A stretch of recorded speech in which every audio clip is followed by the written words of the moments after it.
I'm Michael Patrick. And I'm Oisín Kearney, and welcome to video 2 in our workshop series.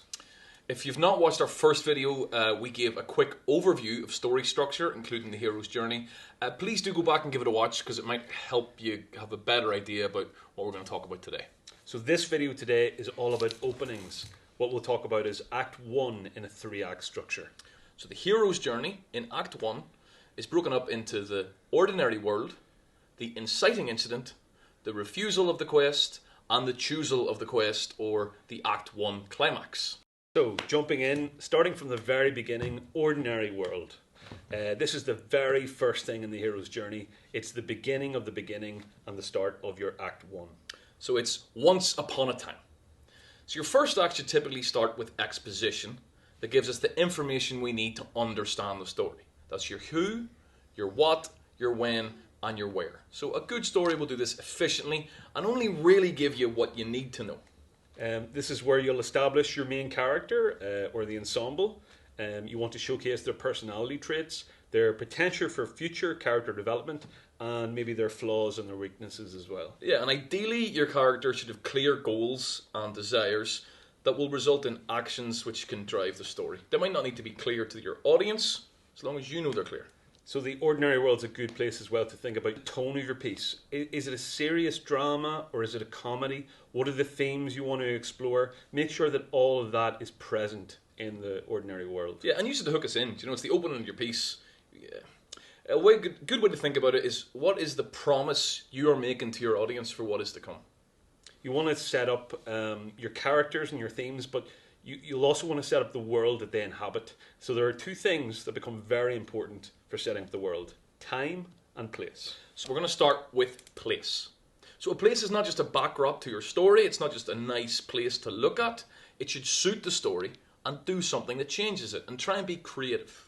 It doesn't have to be wacky and wonderful. You don't have to set all your plays on the moon or underwater, although that would be pretty good. Fun. You just need to be specific about it. So if you've got a story about a hotel, what would you do? Well, it could be an old hotel, which used to be very grand and opulent, but it's now fallen on very hard times. Yeah, or maybe it's brand new and it hasn't opened yet. Or it could be a ruin of a hotel.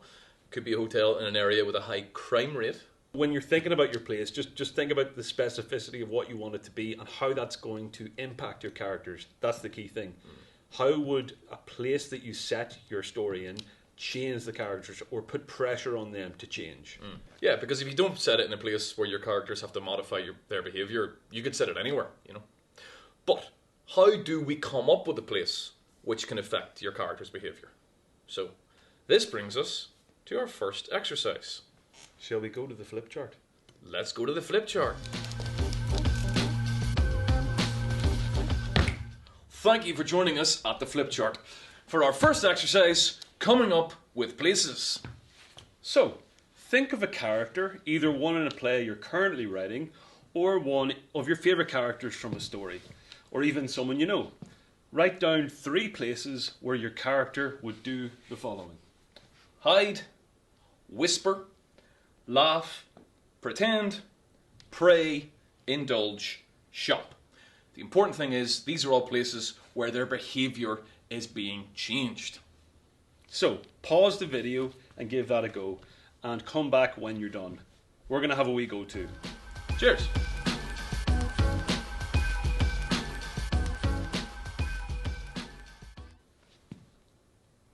Okay. So, Mick, what did you come up with? I thought of a character in a play that we're currently writing. Right. And I thought of some stuff, and what stood out to me was pretend. I had an idea for one of our characters being in a children's ward at a hospital and trying to put on a brave face so their children won't see how sad they are. Oh, yeah, very good. Really cheery.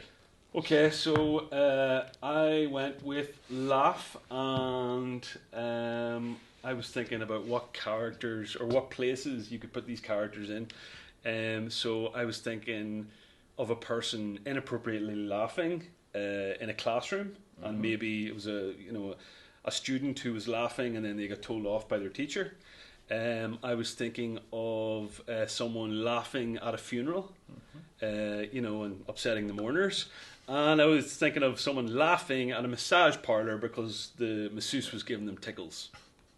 Yeah, so hopefully this can give you a list of different locations where your characters might behave differently. And you don't need to limit yourself to these. Think of any actions and try and come up with lists for them. Could one of these places be a place where you could set your play? Or one of the many places in your play. Explain that to me, Oisín. You don't just need to set it in one place. You could set it in loads of different places. You could decide you set your play in multiple locations. Generally speaking, though, there are 3 categories of place when it comes to writing your play and setting lots of different locations. So, let's flip the chart. You're supposed to chant that with me. Flip the chart. Flip the chart. Okay, so we have closed place. All the action takes place in a single location. Think of your famous kitchen sink drama. Look Back in Anger, Who's Afraid of Virginia Woolf, or Ulster American. All taking place in the same place. Then we have open place.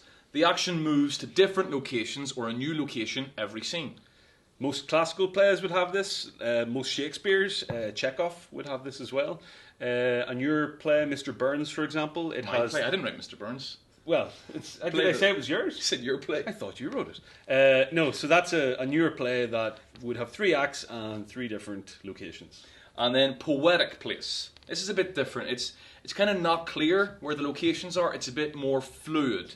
You know, a character can be present talking to the audience. They can go back to a different place and then another place. It kind of moves fluidly. A lot of one-person shows would have that, yeah. Kind of jumping around in the story. So you don't know what location they're in. They're in lots of locations on the same location. Yeah, it's poetic. And that brings us to the second part of time and place. Time.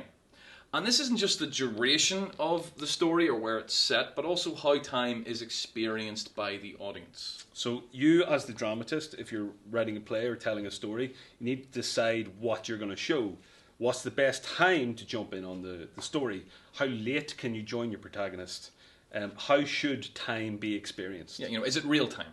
Are you seeing the last hour of a 10-year relationship? Are you taking an entire year and squeezing it into an hour? You know, what do you want to do?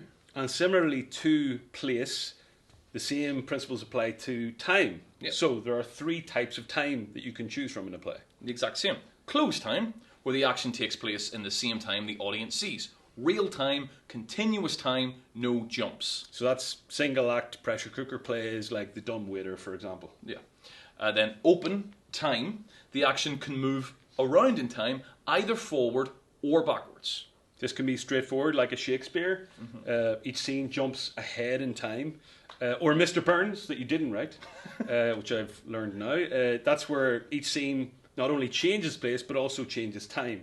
There's also Harold Pinter's Betrayal, where each scene moves backwards in time. The principle being that it's changing time in every scene. Every scene, time changes.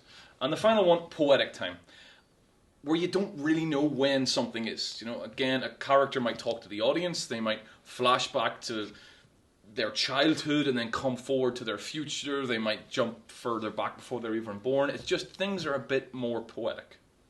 Again, a lot of one-person plays or non-traditional plays would have that where you're kind of moving around and it's a bit more poetic in its treatment of time.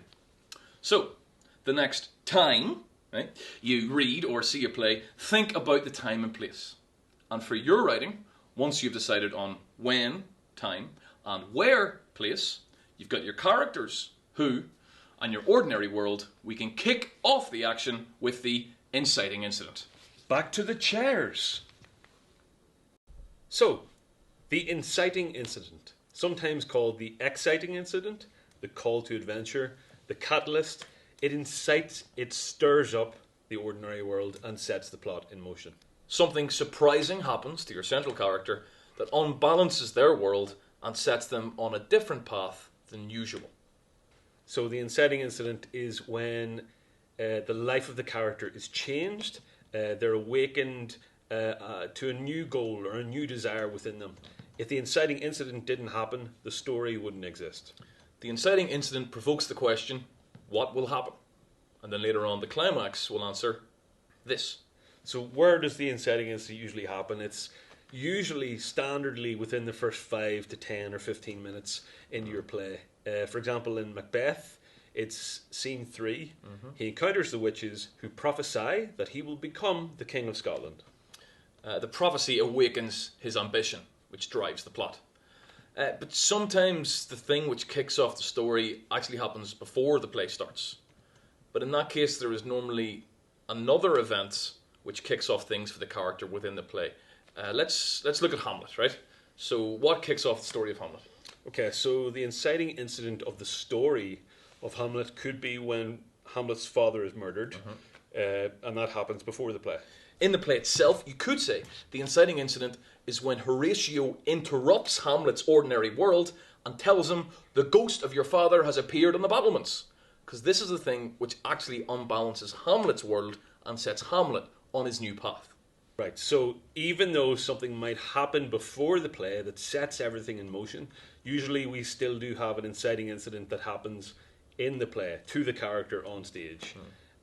Whatever the case, something should happen in the opening scenes of your play that kicks off your character's journey.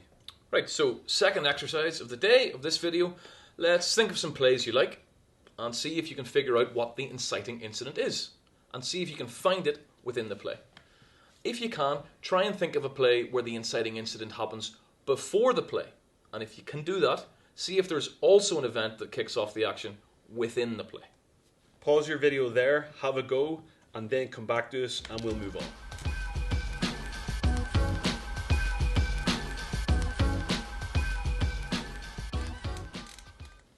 Great, how'd you get on? Good? Good. Next up, what comes after the inciting incident? The refusal of the call. So, after the inciting incident, your protagonist has a choice to make. Do they stay and bury their head in the sand and continue living their old life, or will they change and go on their new journey? So at this point in the story, the refusal of the call or the refusal of the quest, there might be an element of doubt or debate. They might talk to a mentor character, or they might just think about it themselves. The protagonist may initially reject their call to adventure. Like, for example, in Macbeth, he turns to Lady Macbeth. We will proceed no further in this business. He hath honoured me of late, and I have bought golden opinions from all sorts of people, which should be worn now in their newest gloss, not cast aside so soon. Acting. Macbeth from Belfast. So this is Macbeth refusing his call to adventure, that is, to kill the king. Yeah, he doesn't want to do it. And the refusal can be extended out, or it can be a short moment, or even a single line. The point is, if you have a refusal, by showing hesitation from your character, we know it's more difficult for them to go on the journey. Okay, so after the refusal of the quest, you are reaching Act 1 climax. So this is the end of your first act. The end of your beginning. And this is what some people call the choosal. So there's a choice being made here.